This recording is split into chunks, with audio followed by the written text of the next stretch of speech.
Chapter 29. It is a beautiful truth that all men contain something of an artist in them. Walt Whitman. House's father waved goodbye as Pip and Finesse disappeared down the lane. "Almost done," he said to House as he walked back to the shed. House ate some cold supper, showered until there was no more hot water, and went to bed early on the sleeping porch with Leaves of Grass. His heart etched itself around every memory of his mother he could muster, every memory of Mr. Norwood Boyd he could imagine. Soon he sensed a presence in the shadows at his door. "I know that book," said his father. House's face colored up. "It was Mama's. Mr. Norwood Boyd gave it to me." His father nodded. "I remember it." "Let me show you my favorite." House handed him the book, and his father took it with great tenderness. "Let's see, where is it? It reminds me of what a symphony people make together." House blinked. "What did you say?" "Your mother used to say it all the time," said his father. "No matter what happens," she'd say, "it's part of the symphony true." She even said her death would be part of the symphony. House swallowed. "Do you believe that?" His father rifled carefully through the book, looking for his favorite poem. "I guess I do. We take the bad with the good. We take the night with the day. Somehow it all works out." He smiled at House. "Look, here's the one I like. I'll read it to you." House lay back against the pillows on the headboard and listened. "I hear America singing. I hear America singing the varied carols I hear, those of mechanics, each one singing his as it would be blithe and strong. The carpenter singing his as he measures his plank or beam. The mason singing his as he makes ready for work or leaves off work. The boatman singing what belongs to him in his boat. The deckhand singing on the steamboat deck. The shoemaker singing as he sits on the bench. The hatter singing as he stands. The woodcutter's song. The plowboy's on his way in the morning, or at noon intermission, or at sundown. The delicious singing of the mother, or of the young wife at work, or of the girl sewing or washing, each singing what belongs to him or her, and to none else. The day what belongs to the day, at night the party of young fellows, robust, friendly, singing with open mouths their strong, melodious songs." House sighed. "Their strong, melodious songs. It's good." He sat up and crossed his legs in the bed. "Let me see that arm," said his father. "It'll sleep better with a little support."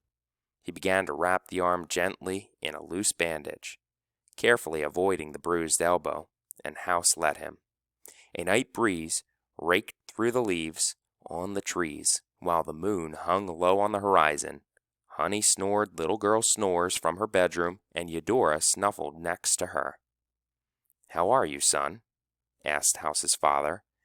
House approached the problem. "Everything's mixed up."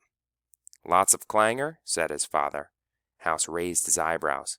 "Did Mama sing you the symphony song?" "She did." "I didn't know that. Now you do." His father finished the bandage and began to massage House's shoulder. "That feel okay?" House nodded.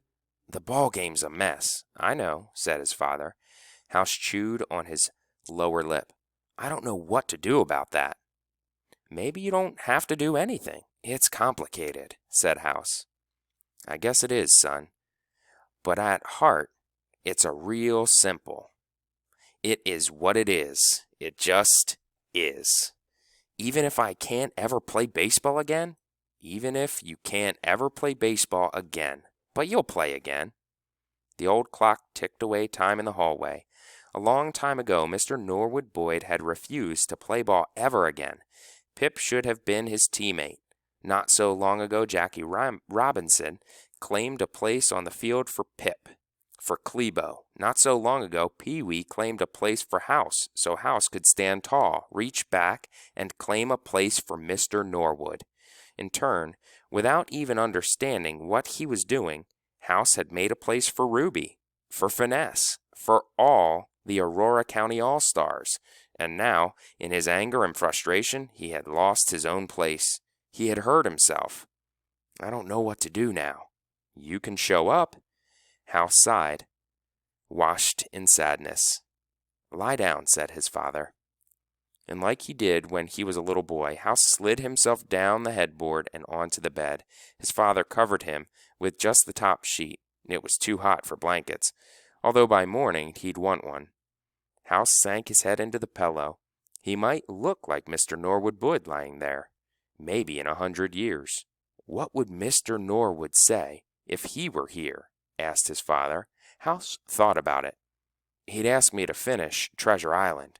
Leonard Jackson nodded. So? He'd ask you to finish what you started. Yeah, House whispered. He closed his eyes against the day. Do you think we have any chance of winning? His father tucked his son's arm at his side and stroked his forehead once. You've already won, House. Not like that, House said. I want to win for real. His father put leaves of grass on the night table and clicked off the light. In the tenderness that darkness brought, he added one more thought. House, we are born, we live, and we die. Along the way we learn to love if we're lucky. That's what your mother taught me. The night noises faded as sleep came, and House felt it again, that feeling he had when he thought to combine the ball game and the pageant. It was a symphony true, and he was part of it. That's what his mother and Mr. Norwood Boyd had known. They were, all of them, part of the same song. Everything in the world, everything outside of the world, all of it. The snakes that slithered in the grass, the crows that cawed from the trees, the people who lived and died, the stars that hung in the sky. House imagined the life that had been Mr. Norwood Boyd's, the boy. He imagined the life that had been Walt Whitman's, the poet. He imagined the life that belonged to Finesse, the artist, Pip, the barber, Ruby, the catcher, Melba, the assistant, Clebo, the angry friend, Bunch, the undertaker, and himself, House, the what? What was he? He was many things, just as everyone, tout le monde, was many things. He was his mother's son for one thing. He had been an old man's friend for another. He was glad. Please do not remove these instructions from the telephone pole by the backstop. To all players on the Aurora County All-Stars, July 4th pageant team. How to Hit the Ball by House Jackson. It is not necessary to spit, beat the plate with your bat, chew gum, or wear a baseball cap. It is necessary to master the fundamentals of batting. 1. Remove all tiaras. Wear a batting helmet, even if it messes up your hair. Your brains are more important than your hair. 2. Pick a bat that isn't too heavy for you. If you fall over when you pick up your bat, it's too heavy. 3. Don't grip the bat at the very end. This is why you look like you are golfing. Don't grip the bat too close to the sweet spot of the ball or the ball will smash your hands. 4. Keep your feet apart, but not too far apart. Save the splits for the pageant numbers. Bend your knees a little, but none of that yoga stuff at the plate. And no standing on your toes. Ballerinas, this is a ball game. 5. Crouch over a little bit, but don't crowd the plate or the catcher can't see. Don't jump backward every time a pitch is thrown.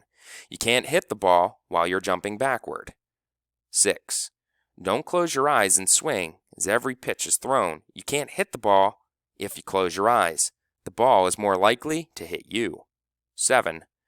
Don't slug your guts out with every swing. Just meet the ball with your bat. That's all you need to do. The pitcher's job is to throw the ball over the plate. If he doesn't, if he throws wide, too high, or too low, don't swing at it. 8.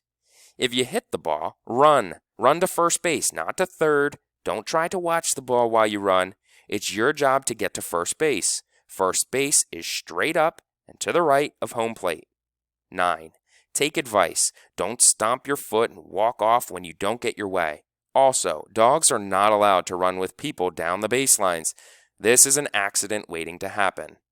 10. Stay off the field when you're not at bat. And no more fainting.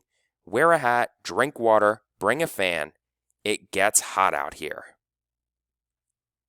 Presented as a primer for participants in the Aurora County Birthday Pageant, How to Dance La Danse Moderne, or You Can Never Have Too Much Glitter, by Finesse Schultz, Artistic Director of the pageant, student of La Danse Moderne at prestigious Lanyard School in Jackson, Mississippi, and passionate devotee of dance great Martha Graham. Dance is just discovery, discovery, discovery. And the amazing Katherine Dunham. Go within every day and find the inner strength so that the world will not blow your candle out. Dear pageant participants, the body is a sacred garment. Martha said that. It is so true. And in La Danse Moderne, you are an instrument you play. There are no right moves except for the movement that moves you. What do you feel? That is so important. Important. We will engage in ear wiggling, neck twisting, shoulder shaking, elbow jutting, knee jerking, foot stomping, and more in an effort to loosen up the stodgy metal thinking that traps our body's sense of freedom and lightens and inhibits us. Plan to learn the dance as they are created, step by stretch, by twist, by wiggle. Wear loose-fitting clothing to each practice. Practice dancing barefoot. Be prepared to wear appropriate costuming, which will include dark ribbons, fur, fake of course, beads, tights, calendars, face paints, leaves and twigs, and whatever else appears. Have fun.